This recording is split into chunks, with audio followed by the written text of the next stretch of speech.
Hey, what's up, Hood Nation? Welcome back to the Hood Table one more again. Please make sure you like the video, share the video, subscribe to the Hood Table. Please and thank you very kindly. And make sure you do not forget to hit that notification bell because it does mean a lot to the YouTube algorithm. Okay. Yes, but come on in, y'all. I have been so anxious for Ruthless season 4 to resume.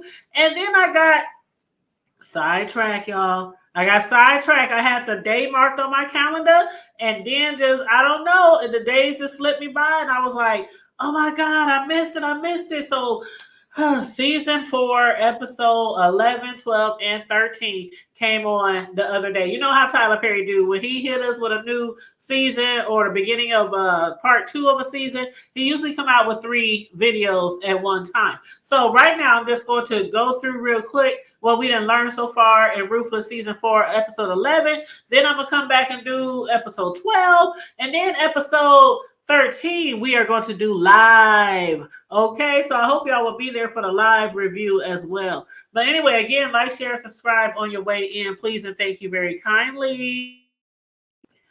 Now, at the beginning of the episode of season 4, episode 11, which is called State of Emergency, you hear the blue alarm sirens going off, and that is only like what, the second time we have ever heard the sirens go off? And you know what that means. That means the government is coming, y'all. The government is coming. And what else do that mean? Y'all better bring out the Kool-Aid. Bring out the Lele. So that's what they was doing. Mother was running around and everybody was running around and Mother was like, get the Kool-Aid.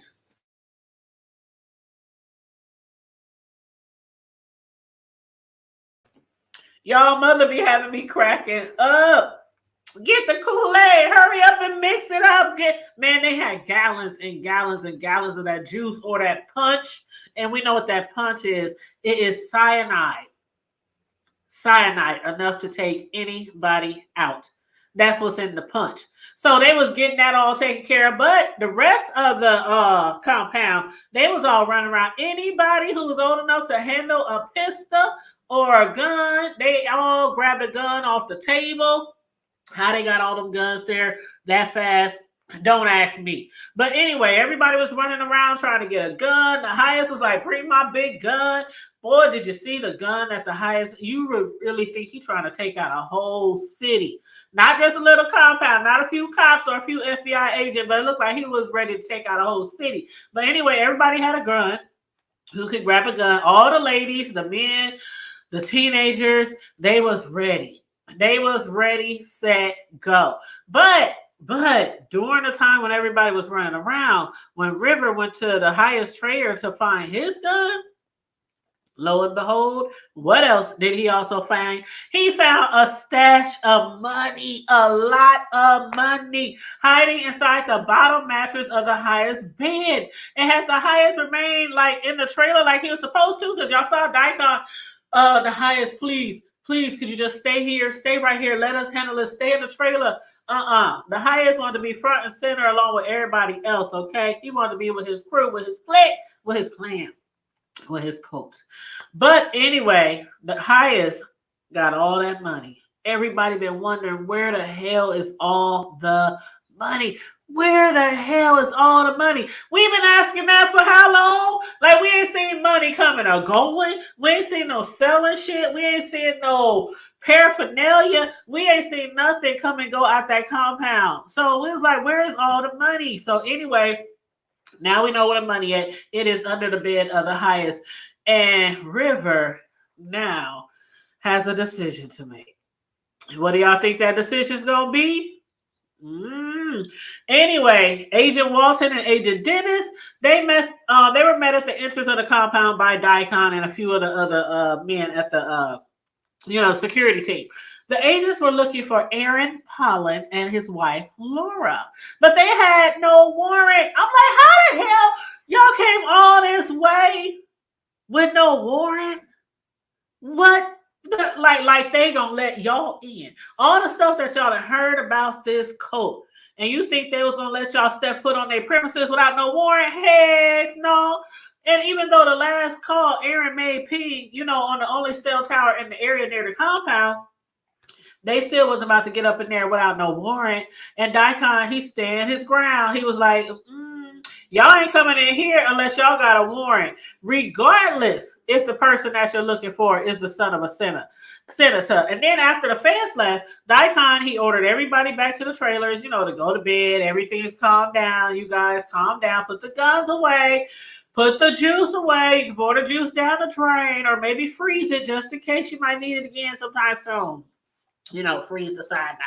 But anyway, Mother, she was circulating the compound to get all the blue cards from those who ever see the blue card. And Daikon, he made his way to the punishment trailer where Aaron was to find out who he really is. Aaron finally revealed that his father is a senator. But if they let him go, he promises not to say a word. Yeah, right. Okay. Like they gonna believe that. When have they ever let anybody? Okay. When have they ever let anybody willingly leave? No. Anybody who has escaped there, they just escaped. It wasn't like they was trying to find them or hunt them down. So good luck with that. But anyway, when Daikon, escorted Aaron to the trailer of the highest, the first thing he saw was his wife lying. This part had me gagging. He walked in there and his wife was just sitting there rubbing the head of the highest like she was rubbing on some puppy dog or rubbing on some cat. And the highest was just laying there looking all comfortable and shit. She's stroking his scalp, rubbing his head. And Aaron was just looking like, what the hell? What the hell? And even when the highest was promising to let them both go after Aaron, helped divert the government from the compound, I knew the highest was lying. He ain't lying. Again, you ain't getting out of there that easy. Not that easy. He just wants you to make sure that the feds and the, local police department, they just stop sniffing around. That's it. That's all. But if you think you and your wife is about to get out of there, especially the way his wife was landing there, she definitely don't want to go. Now, y'all know I said in the past that I think this was a play, and I thought that Aaron and his wife, was there as secret agents themselves, maybe undercover, maybe. But I'm not so sure anymore because his wife just looks entirely too comfortable sitting there with the highest head in her lap. But y'all let me know how y'all feel about that. Now, Manny, you know how I feel about Manny. I don't like him. Manny had mentioned, how when he was up on top of the trailers, he witnessed Elder Mother put some type of powdery substance in the punch bowls. See, at that time, he didn't know what it was. But some of the other cult members, they knew exactly what it was. And again, it was cyanide. It wasn't no regular Kool-Aid. It wasn't no Hawaiian Punch. It wasn't no Pepsi. It was cyanide. It was punch laced with cyanide. And this is what they normally supposed to do. Remember the last time when they sound the alarms, Mother, she was like, okay, let's round up everybody. Let's get these children. Remember the children were supposed to be the first ones to take it? Because they have to take them out first. They can't take themselves out. Then all these children just, sitting around wondering what the hell to do. So, yeah, that's the same thing that they did last time when they thought they was about to be invaded. But, yes, when they are about to be invaded, that juice, they start to mix it, putting a little potion in there, and then they're supposed to basically everybody drink it and everybody fall asleep forever. I'm so glad it didn't get to that point. But Elder Mother and Zane, y'all, Elder Mother again, y'all know. Elder Mother be cracking me up when she be referring to the girls. She was talking to Zane and she was like, gal. She'd be like, yeah. It's like she be growling when she be talking like, yeah. No. But anyway, she was like, yeah, come here, gal. And so Zane, she comes out of the trailer. Elder Mother, she loves her some Zane because Zane is playing her like a fiddle. Mother thinks she has Zane wrapped around her tiny little finger. And when Zane said, oh my gosh, can I gouge out Lacey's eyes if she misbehaved? Now, Zane, at first, it seemed like she was playing the part, when she first started. Remember when the highest allowed her to take that gun, right? And she was just like so overjoyed. And it seemed like her mind, like something just happened to her mind. Like something just took over her. And I was like, okay, is this real? Is this a play? Is she, pulling one over their eyes? But y'all let me know what y'all think about that. Because in this episode, it did seem like she was, I don't know, under the cult spell now, under the Raku spell. Like, does she even want to leave anymore? Is she worried about running away anymore? I'm not sure. I don't know. But anyway, Elder Mother, yeah, she got her wrapped around her little her pinky finger. But back to those blue cards. Okay, so Elder Mother earlier, she was, handing out the blue cards, and I was like, what the hell is the blue cards for? The blue cards, as we found out, were only being handed out to the unenlightened men. And when they say unenlightened men, that means the men who have not yet been enlightened by the highest. And we all know what that means, right? That's where basically the highest, he takes one of the men, he takes them into his, really nice trailer, and he has his way with them. And they call it being enlightened. And basically, it's like he's seeding the men to be able to seed women. And regardless, whoever fathers children on the compound, once they're enlightened, is still the highest children. Even if he didn't literally have relations with a woman. It's kind of weird. It's kind of weird to understand. But if you've been watching it from the very beginning, you know where I'm coming from. But the blue card was handed to all the unenlightened men because the highest wants Lacey impregnated, but not by him because of what she did. She was a traitor. She tried to run away. She disobeyed the Raku. And so they feel like she needs to be impregnated by the unenlightened men, and her children will in turn be punished and treated basically as slaves on their plantation, on their compound. Man, this part right here, y'all, I couldn't hardly take it. I honestly couldn't hardly take it.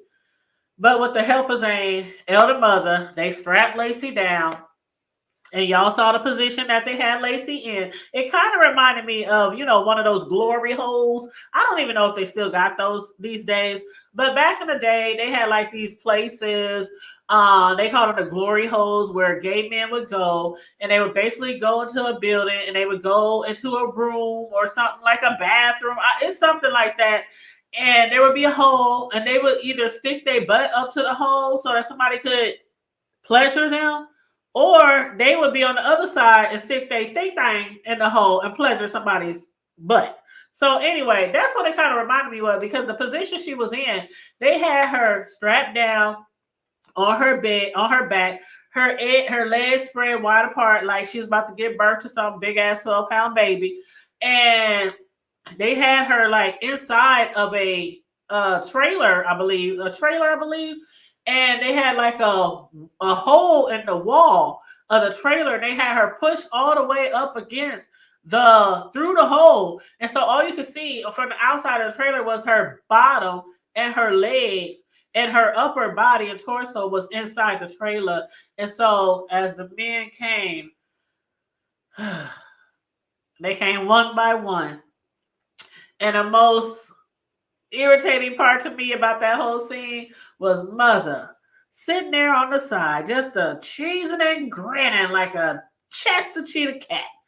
She was so much enjoying that. She was elated to see Lacey being punished like that.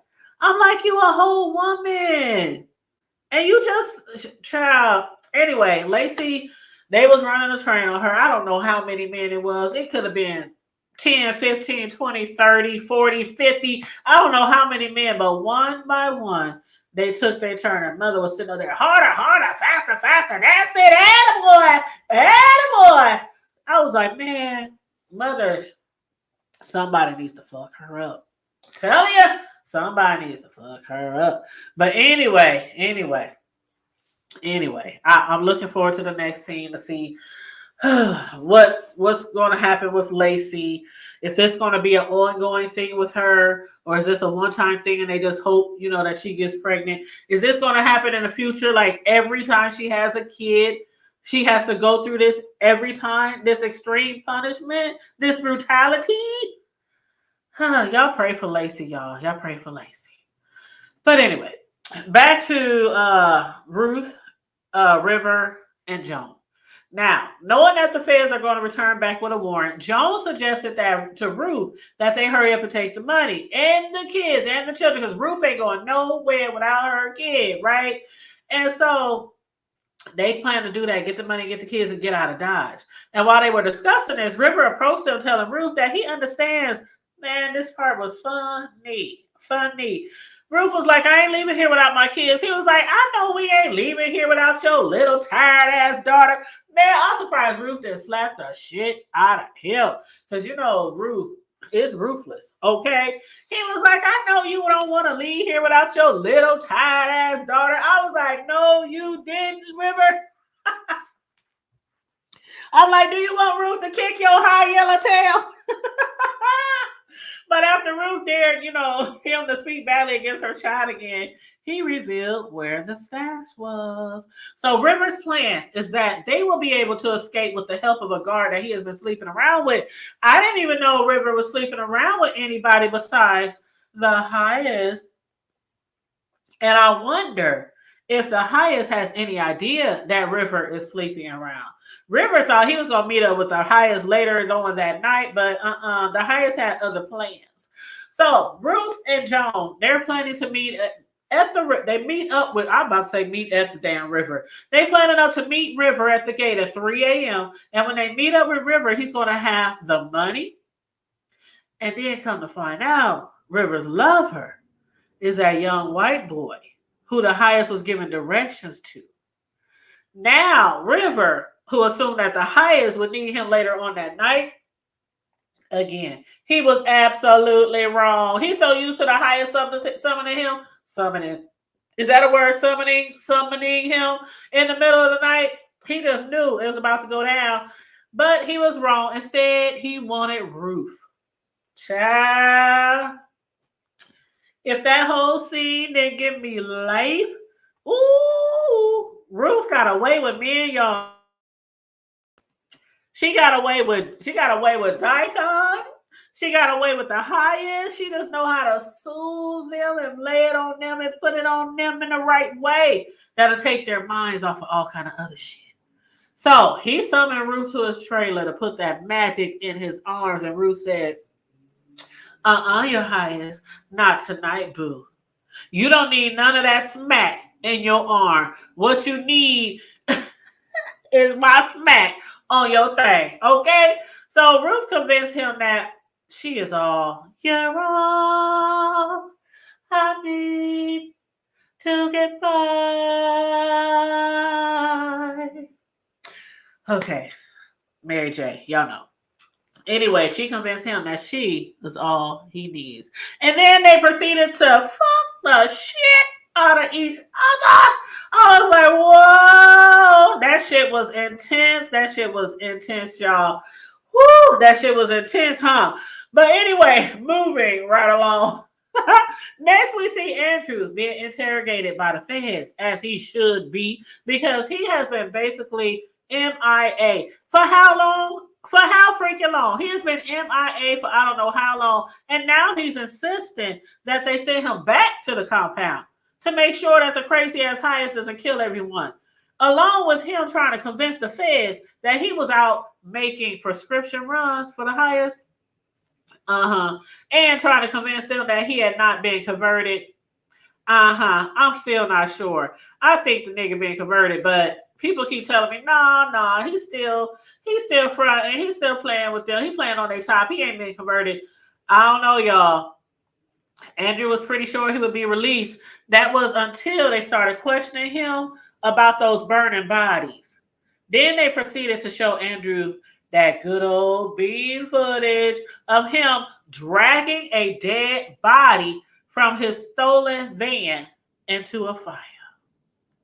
Y'all. Next episode, y'all. I'm about to watch it right now. I'm about to find out what's going to happen with Andrew, y'all. So, y'all, if y'all ain't caught up, y'all need to get caught up. 11, 12, and 13 episode of season 4 is out, y'all. So, again, I'm going to review probably tomorrow, episode 12. And then maybe Wednesday, we'll do live episode 13 before the new episode comes out next week. That's the plan. That's the plan, y'all. Cross our fingers that we stay with the plan. But anyway, y'all make sure y'all like and share this video. Subscribe to the Hood Table if you ain't already subscribed. Please and thank you very much. And don't forget to hit that notification bell. Thank you very much. Also, I'm going to be putting the link to my Facebook Ruthless fan group. Excuse me. It's on Facebook. And I think we got maybe 450, 500 people in there so far. But yeah, we discuss from time to time different episodes and different storylines and our thoughts on different characters in that group. And also we do like live discussions sometimes in there as well. So I will be dropping a link in the description box. Yes, in the description box. And if you are not a troll, if I don't think you're a troll, you might be lucky to be added, might be so lucky to be added to the Facebook group. On that note, stay safe, be blessed, remain vigilant at all times, and always remember to keep it hood. I'm out.